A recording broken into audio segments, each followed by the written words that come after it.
You can see that the probe from the picoscope is sitting here on the counter, and it's actually connected to the output of this Macintosh computer. The Macintosh computer is running two programs simultaneously, both of which are generating square waves.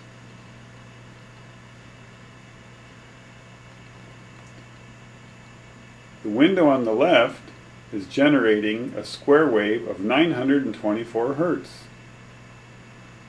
while the window on the right is generating a much higher frequency, 10,765. These two frequencies are not harmonics of one another. The output of the Macintosh computer is connected directly to the picoscope probes here, and the picoscope displays its information on this PC computer.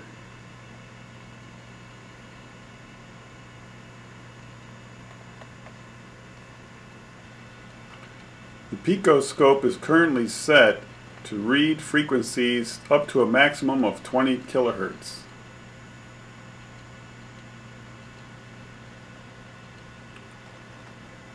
You can see the right ending of the x-axis is 20 kilohertz. Now we're going to center in on a portion of the spectrum with around 10 kilohertz being in the middle of the video picture. What I'm going to do in this experiment is slowly lower the frequency of the second square wave. We will slowly lower the frequency of this higher square wave from 10,765 Hertz to 10,164 Hertz, which happens to be the 11th harmonic of 924 Hertz. So we're going to bring the two square waves into a harmonic relationship with one another. Currently they are not in that relationship. And while we do that, we're going to look at the spectrum display on the picoscope. Now I'm going to start to lower the frequency of the higher square wave. And let's see what happens to the real-time spectrum display. Here's the real-time spectrum display with 10 kilohertz in the middle. Now watch some of these taller frequency components. These are all frequencies which are the result of the two square waves. We're going to see if we can move some of these frequencies around on the x-axis, the frequency axis, and try to move them and make them come together, strengthening certain frequency points. So now I'm going to begin to lower the higher square wave, and we're going to watch and see if any of the frequency components will begin to approach one another.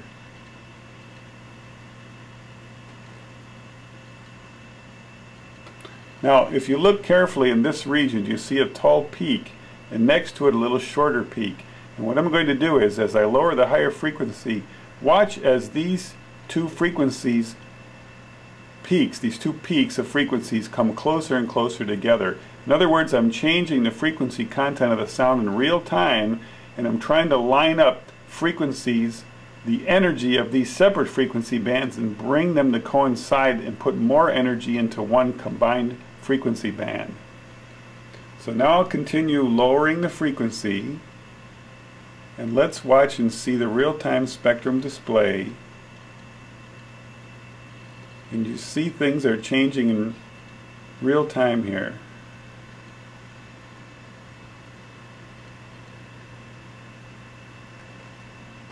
And you see the two vertical lines are getting closer and closer together as I drop the higher square wave frequency.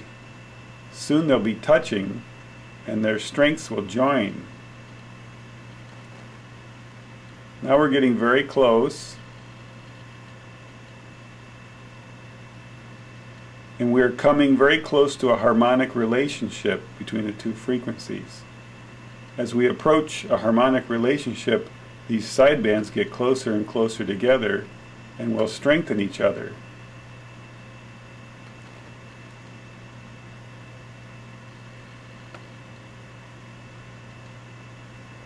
And now the two lines will be coming and touching each other.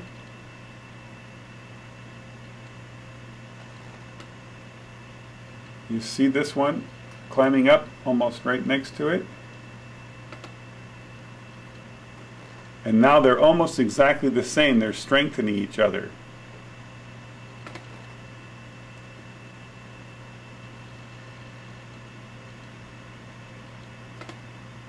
And now the relationship, as those two lines are touching each other, that is exactly the 11th harmonic of the lower frequency. So you see, by adjusting the frequencies to be in a harmonic relationship, you can bring some of the components together and strengthen certain key frequencies. So if we want to target certain frequencies, we might want to use harmonic relationships of frequencies. Here is the same display, but I've changed the x-axis scaling. So we're reading all frequencies out to 50 kilohertz. Now the nature of digital audio is such that the computer cannot really put out much more than about 20 kilohertz. It's what's called the Nyquist frequency limit of digital audio. Here you can see we're producing frequencies all the way up, just a little bit over 20 kilohertz, and then suddenly it completely drops off. Computers are not able to really produce frequencies higher than 20,000 unless you have a very special computer that has an internal sampling rate higher than 40,000 samples per second. A typical computer tops off around 20,000. I'm showing this to show you there's no frequencies that go much beyond 20,000. When you connect this system to a plasma light, you get frequencies that go way beyond 50 kilohertz and way up into the radio range. This is the real-time spectrum display of only one square wave coming directly from the Macintosh computer, and the frequency of the square wave is 1000 hertz. You can actually read down here on the picoscope, it says 1001 or 1.001 kilohertz. You can see the series of odd harmonics produced here. If I click the mouse, you'll see the frequency readout about 1000 hertz. Won't be exact because of we're sort of cramming a lot of frequencies into this little piece of graphic here, but it's close enough. So this should be around 3000, right? And it'll be 13579 times the fundamental frequency. So we should have 5000 hertz at this peak, pretty close, and 7000, and so on. So here you see that square waves produce strong peaks at odd harmonics, and in general they tend to drop off after the first harmonic, which is the fundamental, 1 times the fundamental, or in this case 1000 hertz. Now we're going to take some readings in real time with the picoscope, but with the phenotron bulb energized. Let me describe the signal path very briefly here. We have a Macintosh computer right now running a program I wrote, which is producing a square wave of 1000 hertz. The audio cable from the Macintosh computer comes over here into the input of this radio frequency transmitter called the OM1. This is the transmit on switch, currently is off. So the audio signals go into the OM1 transmitter, and they provide amplitude modulation of the radio frequency transmitter's carrier signal, which is about 27 megahertz, controlled by a crystal. Here you're looking at the rack of electronics that are on a little rolling cart, and this is the main power supply, an Astron power supply.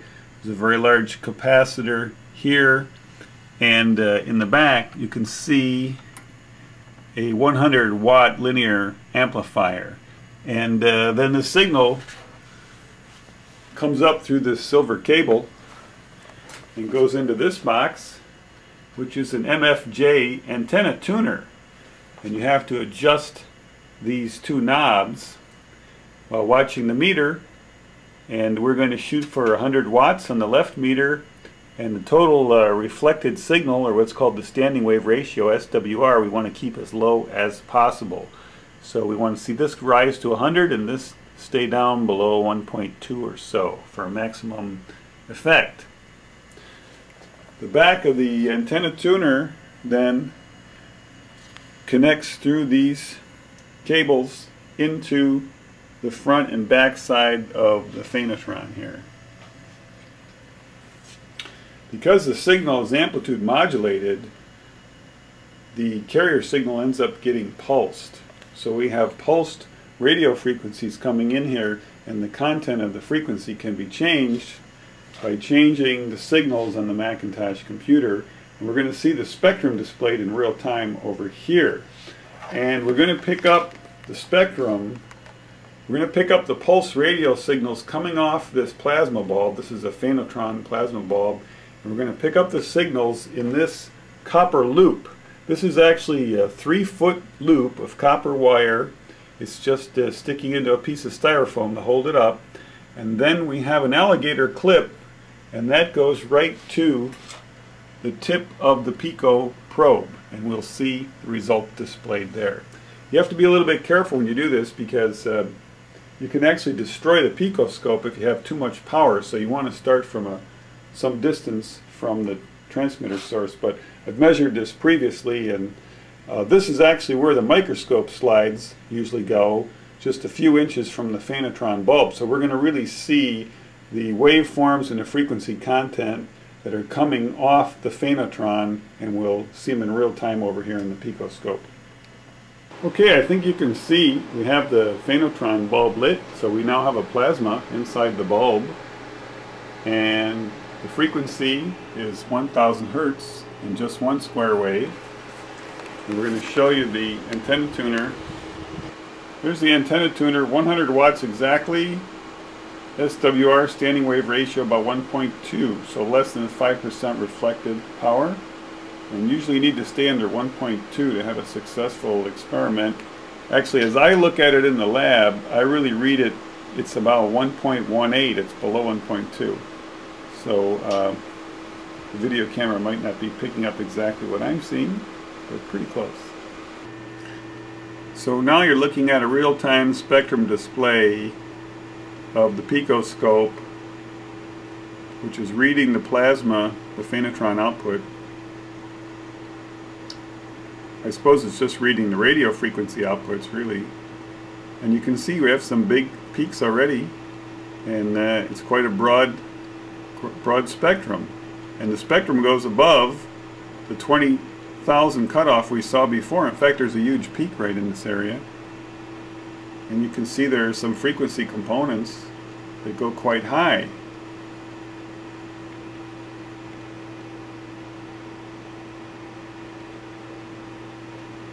That's a real-time spectrum reading. Now I've changed the resolution on the graph so that the maximum frequency is 500 kilohertz. Anything above 9 kilohertz is theoretically in the radio range. And you'll see we have some very interesting peaks in the graph. Here's the strongest one.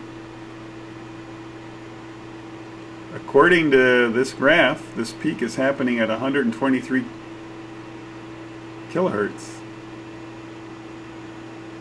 So there's a huge peak at 123 kilohertz. So we're putting in 1000 hertz, but we're able to get a peak at 123 kilohertz. Now let's do an experiment. This is automatically picking the strongest peak and finding its value. Let me change the 1000 hertz tone and see if the peak changes there. Oh. I see you have to be very careful about not touching any of the wires leading to any of the devices here. Let me adjust them. So 123 kilohertz.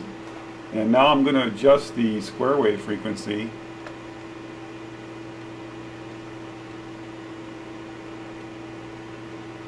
Now I'm down to 400 hertz. And the main peak hasn't really moved. It's at 123 kilohertz. So the frequency input has not moved the main peak, but it may very well be moving some of these smaller peaks. Let me adjust this a little bit and we'll see if any of them move. I think this is going to become more, there we go, we can see, you see how I'm spreading out the spectrum here? I can move these frequencies. Now I have a 1640 hertz square wave. Let me zoom in so you can see that a little bit better. So just by changing even the frequency of just one square wave, these all are different frequency components in the sound being picked up in the radio pulsed waveform. I'm at 1650 hertz. Now as I reduce that, watch how the peaks will come together. See that? So we can concentrate more power at that peak if we want to. There you go. Now I'll increase that frequency, raise it up, and little sidebands will all go their own separate ways and spread out. So you get less power focusing in one region. So this is an example of how you can use the frequency input. Now I have 6,000 hertz is my input, and as I come down again, you'll see all these little peaks come close together. So I'm steering the spectrum in real time, and it's happening on other peaks too, not just this one peak. There you go. Now that's 200 hertz, and they're in a very strong peak there. So we're able to stretch out or bring together different frequencies. Now you're looking at a real-time display of the spectrum, and I'm sending in two square waves. I have two square wave generator software programs running, 924 hertz and the 11th harmonic 10,164. So we have these two square waves going into the transmitter. We're going to see if we can steer the spectrum around a little bit, and we're going to see how high we can get up into the spectrum. Now I'm going to demonstrate how I can move some of these sidebands around. And let's concentrate on this group of frequencies here. And I'm going to be changing the frequency of one of my square waves, and I'm actually going to increase the lower of the two square waves. I've got it down to 297 hertz. Watch what happens as I increase. You'll see the sidebands spreading out left and right, so I can control their distances. So now I'm going to start increasing the frequency of my square wave input, and right away you see the sidebands jump and make a different formation. Now they're grouping. Now they're all tightly together, and now we're going to spread them out.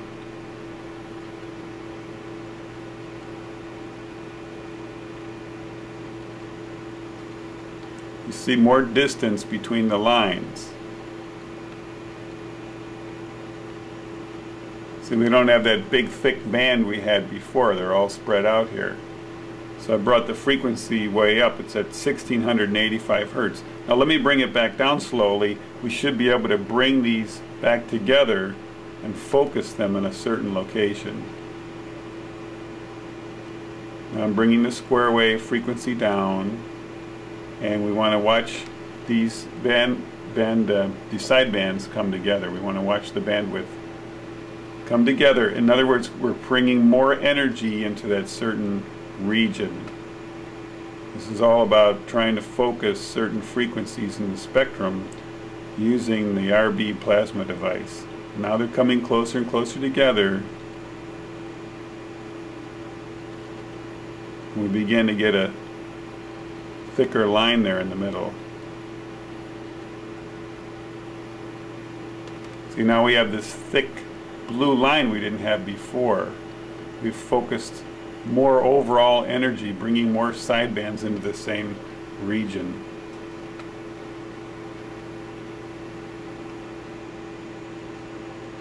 And there's a really tight focus. I actually have a very low frequency, 67 hertz plus 10,164 hertz.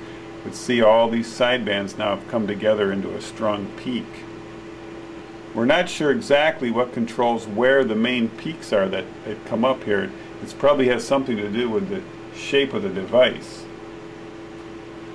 And also I see my plasma is actually pulsating right now because of some kind of beating going on. So once again, as I increase one of the square waves, watch as the sidebands will spread out. That's very obvious there. And let's do it again. We'll do a close-up. Here's a close-up, and we're going to slowly bring up the frequency on one of the square waves. We're at 104 Hertz now. You see some strong peak here. Now watch as this peak opens up and turns into a bunch of separate sidebands. Here we go. Now you see them showing up, the small lines left and right. So we are able to control the location of sidebands and how much energy the sidebands come together. And I'm increasing the square waves, and the sidebands get farther and farther apart. So the energy then is diffused over more frequencies. So this shows you that by controlling the square wave frequency inputs, you are able to move the spectrum around that's coming out through these pulses.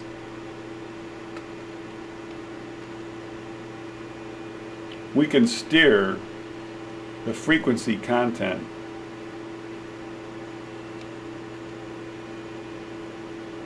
And if you have a nice digital spectrum analyzer like the picoscope, you can, if you have a particular frequency you're shooting for, you can keep adjusting your inputs until you see a strong peak show up.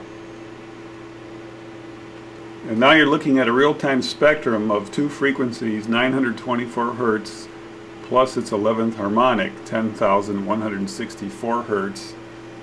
And you remember before, we weren't able to get any frequencies outside of the computer beyond 20,000 Hertz. That's the nature of digital audio. But with the radio frequency carrier and the phanetron, you see we have a huge peak here. Now this is a spectrum all the way out to 1 megahertz. And you see there's a very powerful set of frequencies happening in here. Where's that? About 650 kilohertz. Way up in the radio frequency band.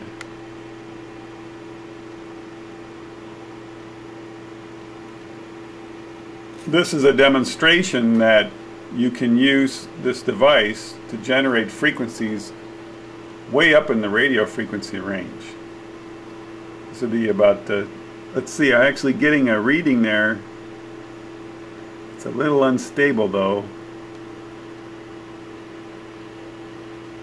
Somewhere around 654 kilohertz. Now we'll do some real-time spectrums out to different megahertz ranges. This is a spectrum. You can see some big peaks. Spectrum out to 2 megahertz. We see a huge peak there. Where is that? Just over 200 kilohertz. It's a very powerful one, of course, below that being pushed against the left axis. Let's go a little higher up into the radio frequency range. See what's up there. Here's the spectrum out to 31 megahertz, and you see a big peak here. We would expect that because the device has a 27 megahertz carrier. So we're seeing a lot of energy focusing around the carrier, and we would expect that. But also, look at these other peaks you're getting up here. This is megahertz now, so this is about 17 megahertz, and that's around 18 megahertz, 18 and a half, something happening in here around 8 megahertz. So you see we're able to get some strength. This is very powerful actually up here around the carrier. So you can use this device to generate sidebands way up into the radio frequency range. There's a spectrum up to 62 megahertz, and there you can see the carrier around 27 megahertz. And up here, you'll probably get harmonics of that. And up here we have something, that'd be, let's see, 27 times 2 probably. So that's probably the second harmonic of the carrier. So you're getting energy at harmonics of the carrier of the radio frequency.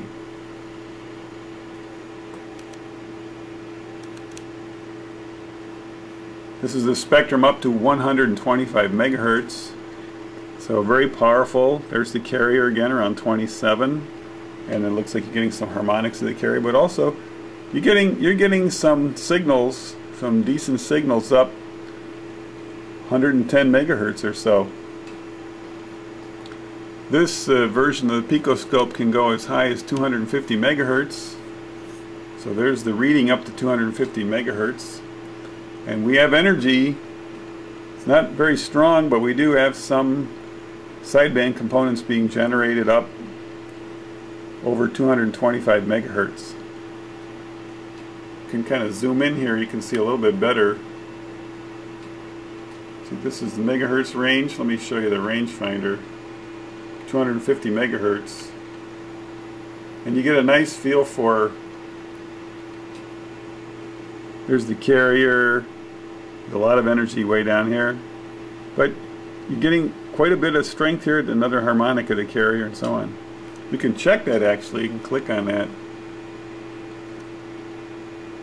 27 megahertz, twice that'd be around 52. Indeed, that's the second harmonic, so you get harmonics of the radio carrier.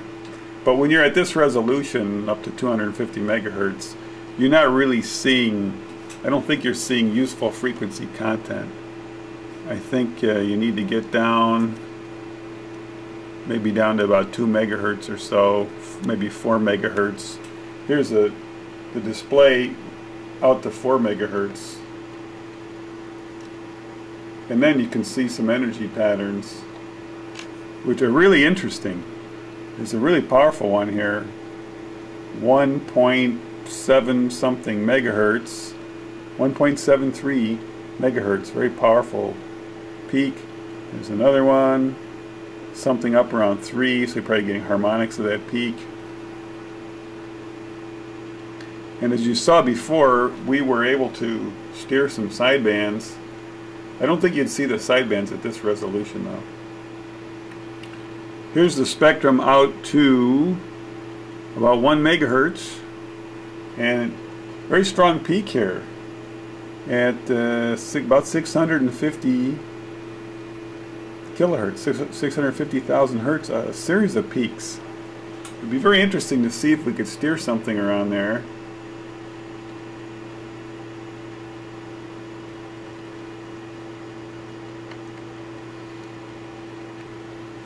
So keep your eye on this peak that's happening around 650,000 hertz here.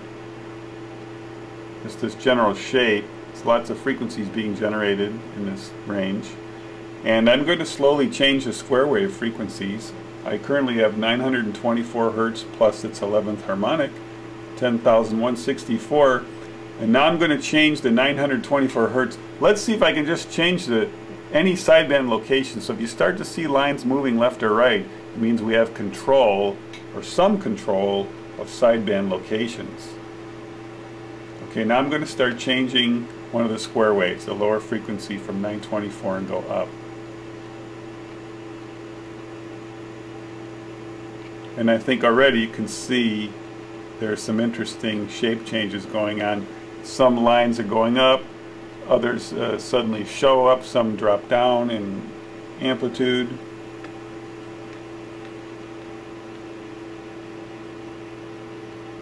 And now it's much more sparse.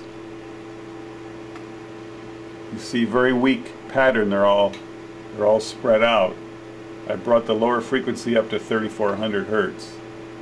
So let me bring it back down again and see if they will bunch together and begin to focus their energy in a certain range.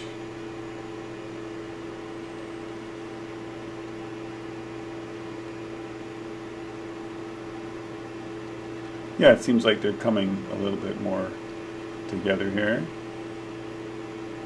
Sort of bunching up, the whole thing's getting tighter. And I'm bringing down the frequency of the square wave input. Yep.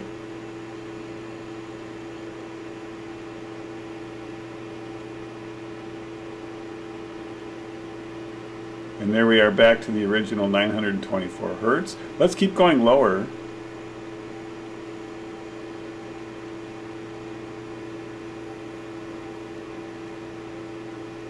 And we're looking for detailed changes in shape, and that looks quite different there, doesn't it? 195 Hertz. Now I'm going to raise it back up. Did you see?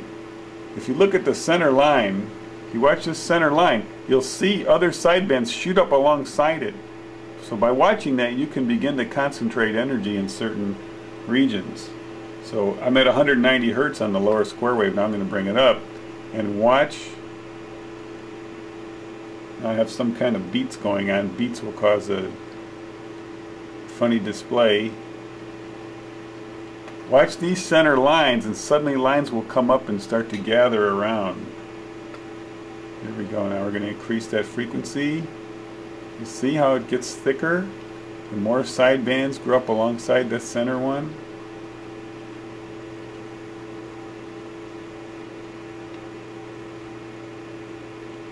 So there's 924 Hertz. And as I raise it,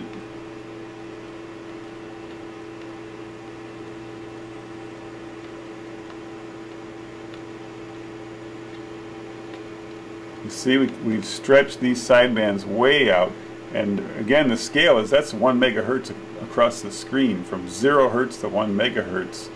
So we could zoom in, we get a lot more detail, but we can already see that I'm able to steer the sidebands around.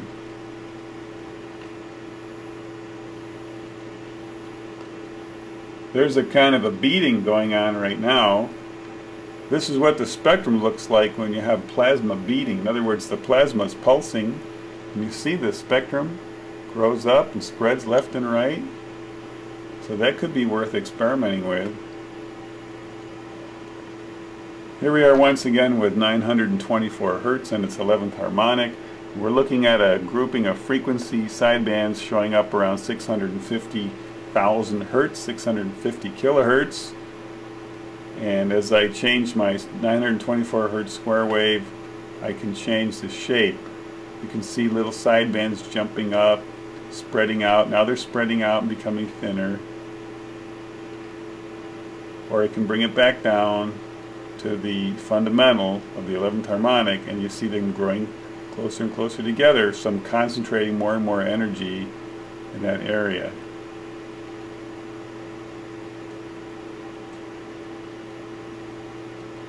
You see now it gets a lot thicker in the center there. Quite a few lines growing up the center. So you are able to steer these sidebands, and I think it's a proof of concept that using a phanetron device and audio frequency inputs, audio range frequency inputs, you're able to have a tremendous amount of control over these sideband locations. And we could pick different areas of the spectrum too. I just was looking at 650,000 Hertz. Now they're spreading out again, see that? And now I'll bring it back down and they'll bunch back up. There they are, coming closer together, putting more and more energy at that region. And now I've changed the resolution so the whole screen will show up to 100,000 Hertz, 100 kilohertz. And I want to close in here. We're going to zoom in, because now the level of resolution we'll be able to see this a little bit better.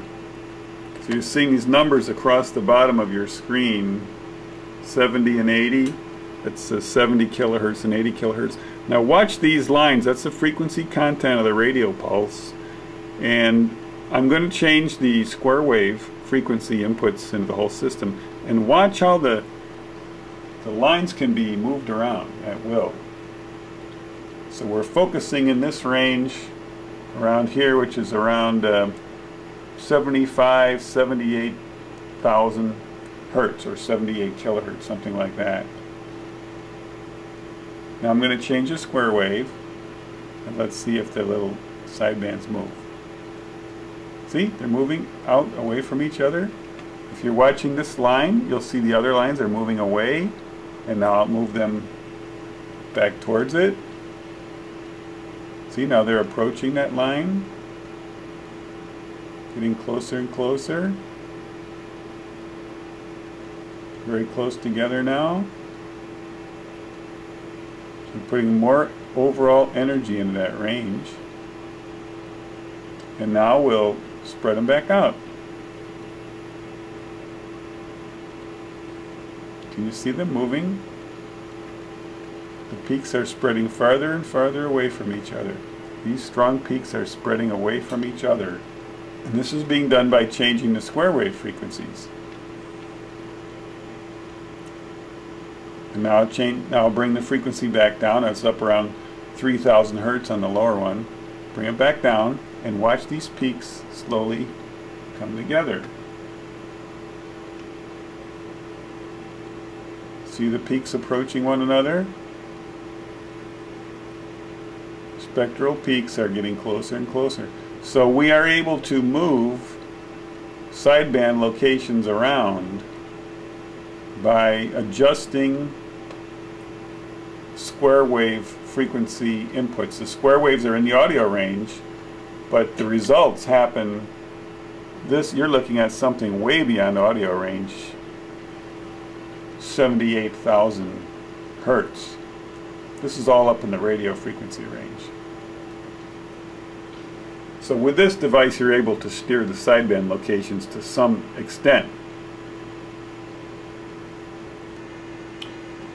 Now you're looking at a real-time waveform display, and you can see the radio frequency pulses that are happening. I can lock it. This is what it looks like. This is a frozen display. This is what it looks like when you have two square waves going.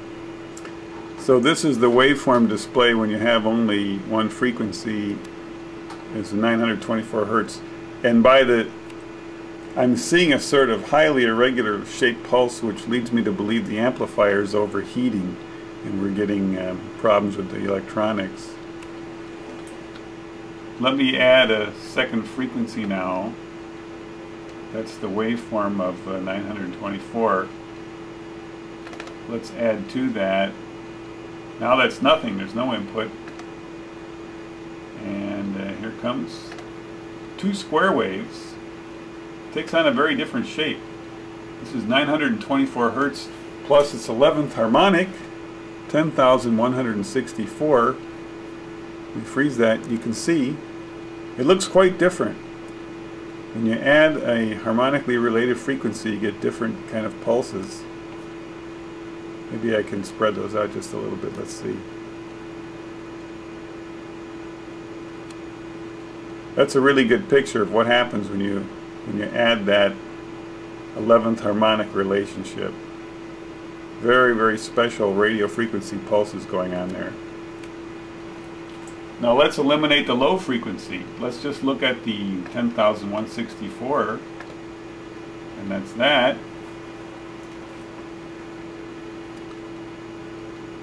So that's just the one frequency, and the power level dropped way down. But you see the waveform is totally different. Let's back it out a couple of milliseconds per division. This tells me the amplifier is overheated probably. Because we should see individual pulses happening. Now here you start to see something like that. And we're not getting, there we go, there's an, see this is good amplitude modulation here, but this is not. So I think we need to give the amplifier a rest, because we really need these individual pulses to get maximum effects. Oops.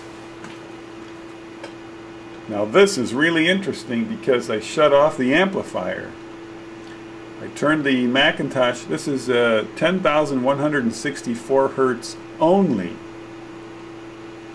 So this is coming directly from the transmitter. The amplifier is off. The signal's just being passed through it. It's not amplifying anything. And look at those fantastic clean pulses. Unfortunately, we're only getting a little over 50 watts coming out of the device, but the plasma's on. So this is without the amplifier on, the 100 watt linear amp. There's a nice frozen, perfect little pulsed radio frequencies there. And let's add the second frequency once again. It's 10,164. Let's add the fundamental. Here we are. 924 hertz plus 10,164. So here you're seeing 924 plus its 11th harmonic without the amplifier being on. I think that's fascinating.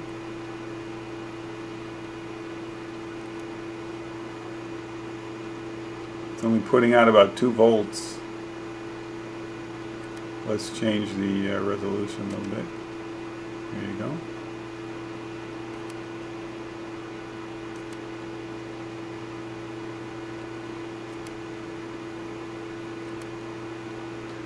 So these are the radio frequency pulses you get with the amplifier off, but the Macintosh computer on maximum.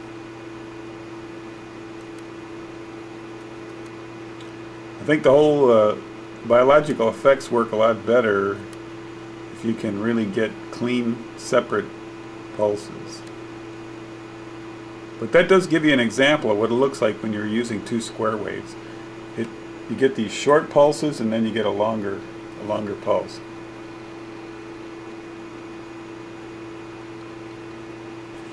Now watch what happens at a waveform display. Again, this is without the amplifier being on. We're bypassing the 100 watt amp. But we're still getting a plasma. Now, I'm going to turn off the audio slowly. It's on 0. You see the shape? Now as I bring up the audio, 1, 2, 3, 4, 5, 6, 7, 8. You see the individual pulses? 9, 10, 11, 12, 13, 14, 15, 16. That's maximum. And you notice as I got to the maximum, we started getting these regions that are sort of blobs, that are not separate. But as I drop slightly down from maximum, 15, 14, 13, 12, 11, 10, 9, 8, 7, around 8. You seem to get maximum definition in these groupings of waveforms. See that? Now it's not just a blob, but there's some definition there. 1, 2, 3, 4, 5, 6, 7, 8, 9, 10, 11. Altogether, 11 peaks. 1, 2, 3, 4, 5, 6, 7, 8, 9, 10. Total of 11 peaks. 1, 2, 3, 4, 5 little ones, 3, 4, and 6 of the bigger ones, and then they alternate back and forth. So you have to tinker with everything to try to maximize these individual pulse shapes as much as possible. You have to tune the whole system.